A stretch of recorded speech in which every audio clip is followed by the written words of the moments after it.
Senhor presidente, eu vou usar o tempo de liderança do governo, estou com a delegação.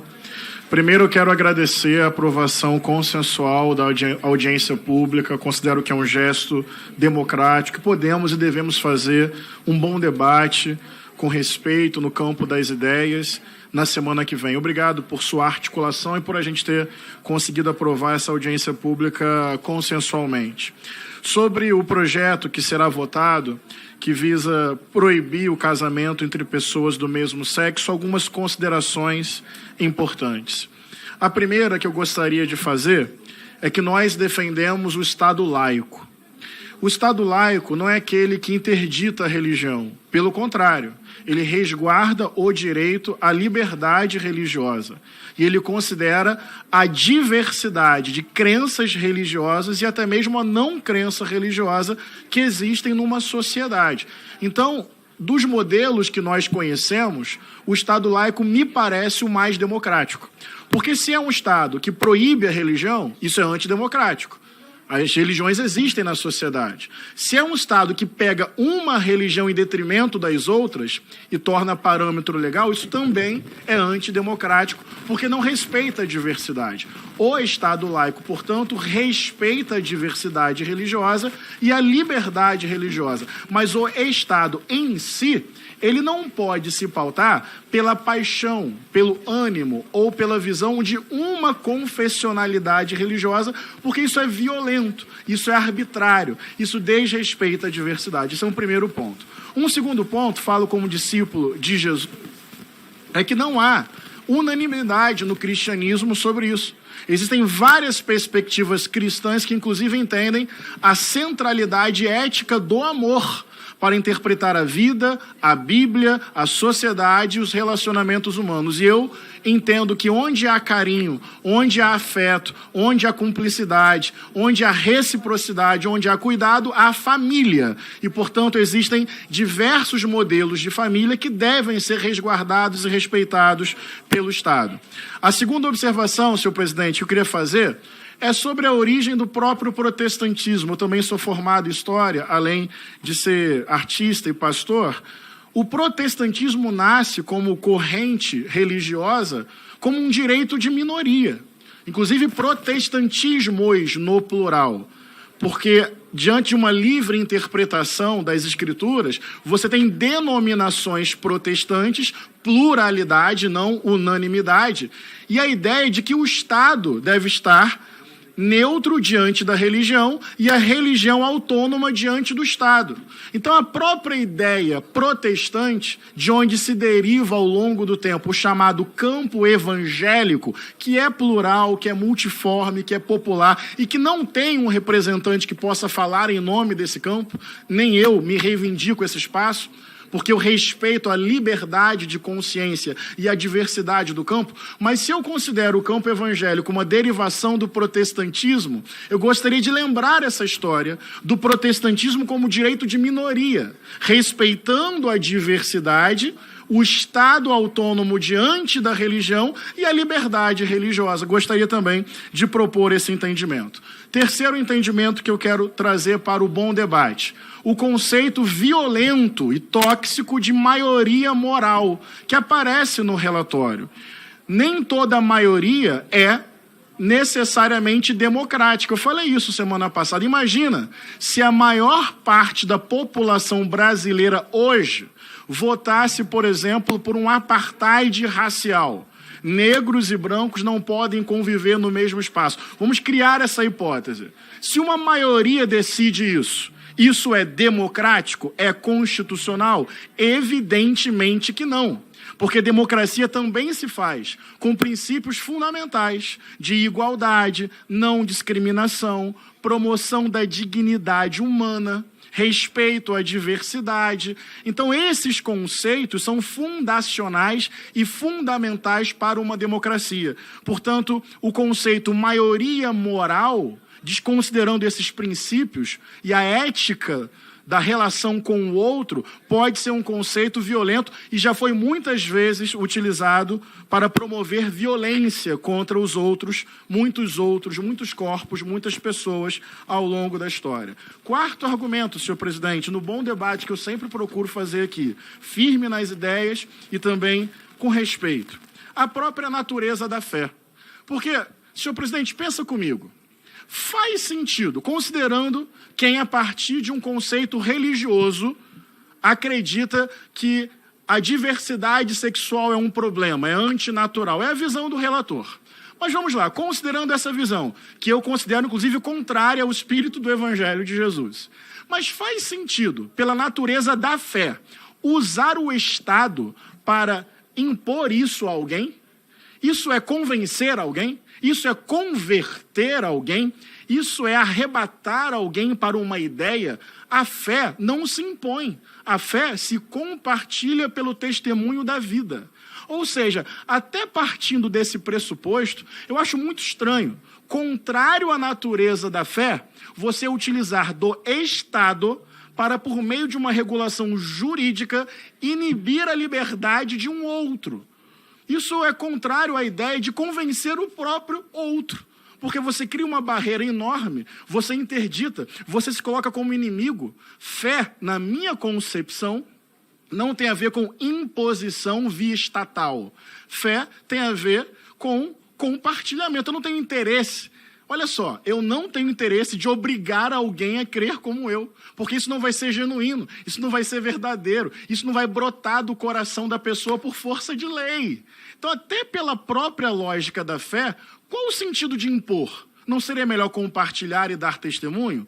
Mas, insisto, fé que não é mediada pelo amor, que não respeita o outro, que não considera a vida do outro, ao longo do tempo se torna instrumento de morte. Não de compaixão, não de misericórdia, não de solidariedade. Então, também quero fazer esse bom debate de ideias. Fé, você não impõe, você compartilha. E fé, para mim, tem que passar sempre pela ética e pelo filtro do amor. Se o amor reprova esse conteúdo da fé, é porque essa fé precisa se converter à ética do amor. E, por fim, nesse último minuto, a campanha que nós fizemos, O Amor Vence, já bateu, senhor presidente, 90 mil assinaturas em menos de uma semana, com religiosos, artistas, entidades, milhares de pessoas do Brasil inteiro, dizendo basicamente o seguinte: vale a pena o respeito, vale a pena o reconhecimento da existência do outro, vale a pena o Estado laico, vale a pena a democracia. A diversidade não é um problema a ser resolvido ou um mal a ser eliminado. A diversidade é um dado cultural da história da humanidade e ela carrega beleza e riqueza. Vamos bater, nos próximos dias, no início da campanha, 100 mil pessoas. E eu lembro, para concluir nesses últimos 5 segundos, que no domingo à noite até, a dona Déia, quero fazer essa menção, a mãe do Paulo Gustavo, grande artista, disse em rede nacional: vamos brigar até o fim. Porque até o conceito de maioria, que pode ser utilizado equivocadamente, tendo a achar que a maioria da sociedade brasileira vai concordar que o Estado não deve arbitrar sobre isso e simplesmente reconhecer a liberdade das pessoas. Façamos entre nós um bom debate. Obrigado, senhor presidente. Presidente, como líder, primeiro eu gostaria, presidente, de que Vossa Excelência pudesse dar uma resposta sobre as diversas questões de ordem que fizemos na reunião anterior. Então, portanto, as questões de ordem estão sem respostas e Vossa Excelência utilizou um termo muito ancho, muito largo, indefinido, de que oportunamente responderia às questões de ordem. Como nós já estamos em uma outra reunião desta comissão, gostaria que houvesse a resposta sobre as questões de ordem, porque é uma prerrogativa, é um dever, é um poder e é um dever do próprio presidente ou da presidência responder às questões de ordem que são feitas pelos membros desta comissão. E segundo, dizer que há muita angústia no país, porque essa comissão ela começa a engendrar e a tecer um processo de profundo retrocesso aos direitos que foram assegurados. Se luta para que aquele princípio da Constituição, que é um princípio de que todas as pessoas são iguais, aliás, é um princípio da Declaração Universal dos Direitos Humanos. Os direitos humanos, a Declaração Universal, ela foi uma tentativa de fazermos o luto do horror que foram os campos de concentração, que foram as mortes das pessoas simplesmente por serem judeus, ou por serem homossexuais, ou por serem adeptos da Testemunha de Jeová, ou por serem ciganos, enfim, as pessoas sendo literalmente eliminadas e simbolicamente, anteriormente, foram simbolicamente eliminadas, simplesmente por serem como são. Então, a tentativa da humanidade de fazer o luto desse período traumático foi a Declaração Universal dos Direitos Humanos, que dizia: todo ser humano é livre e igual em dignidade e em direitos. Então, um princípio que deve reger todas as relações, que deve ser estruturante em todas as concepções, em todas as formas de expressão humana, em todas as formas de lidar com o outro, em todas as formas de regermos qualquer coletividade ou de regermos as normas, os princípios e os pactos necessários para que as tranças de saberes, de fazeres, de existências, de afetos possam ser construídas. E o Brasil conquistou o casamento igualitário. Conquistou o casamento igualitário, assegurando este princípio da Declaração Universal dos Direitos Humanos: todo ser humano nasce livre, igual em dignidades e direitos, e assegurando um direito que não pode ficar restrito e não pode ser negado a quem quer que seja.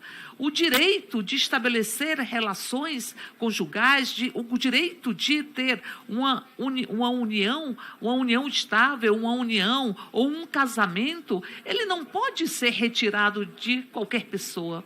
Ele não pode ser retirado dos casais homoafetivos. Ele não pode ser retirado para que se alimente uma negação de família. As famílias homoafetivas, elas existem. Elas não podem ser ignoradas e têm o direito de existir, e que bom que elas existem, para dizer que os direitos não são negados, para dizer que família se constrói a partir da afetividade, a partir da própria felicidade. Esses são elementos fundamentais para a construção de uma família. E aí um direito assegurado, um grupo de pessoas quer retirar esse direito. Retirar o direito das pessoas constituírem as suas relações, retirar o direito das pessoas se livrarem, inclusive, de violências patrimoniais, que a inexistência ou a impossibilidade de efetivar união estáveis e de efetivar casamentos, muitas vezes provoca as violências patrimoniais. Então, portanto, nós estamos aqui para dizer que a sociedade brasileira não vai permitir esse retrocesso. O Brasil inteiro está discutindo e o Brasil inteiro está se colocando de mãos dadas para dizer que não se pode tirar o direito de pessoas homoafetivas constituírem as suas famílias, se casarem ou terem suas uniões estáveis. Que a Constituição, inclusive, no seu princípio maior, porque ela é tecida com a dignidade humana, ela é tecida com a igualdade, ela é tecida com o princípio da não discriminação. E esta Constituição, ao ser interpretada no que diz respeito aos casamentos homoafetivos, ela foi, pelo Supremo, estabelecida na perspectiva de possibilitar, ou ela foi interpretada na possibilidade concreta e legal da existência dos casamentos da população ou os casamentos homoafetivos. É muito bom que nós possamos nos dispor a construirmos uma sociedade de paz, que nós não tenhamos esse ódio ao amor, esse ódio às pessoas, que nós tenhamos, ou que se construa, como nós vimos aqui na reunião anterior, um discurso tão tecido com ódio, tão tecido com a eliminação do outro, tão tecido com o objetivo de retirar direitos que não cabe em um país democrático, que não cabe em qualquer concepção que seja uma concepção de respeito ao outro ou uma concepção que seja tecida pela própria amorosidade. Por isso, presidente, é muito importante que façamos essa audiência pública nesta comissão para que nós possamos mostrar para o Brasil inteiro que já acompanha com muita preocupação. O Brasil inteiro acompanha com muita preocupação a tentativa de retrocesso de direitos já assegurados, a tentativa de dizer que o desamor e o ódio irão prevalecer. Não vão prevalecer. Nós estamos aqui dizendo que o amor vai prevalecer, que o afeto vai prevalecer, que o direito vai prevalecer, porque o direito é alimento básico e imprescindível para a construção da própria democracia.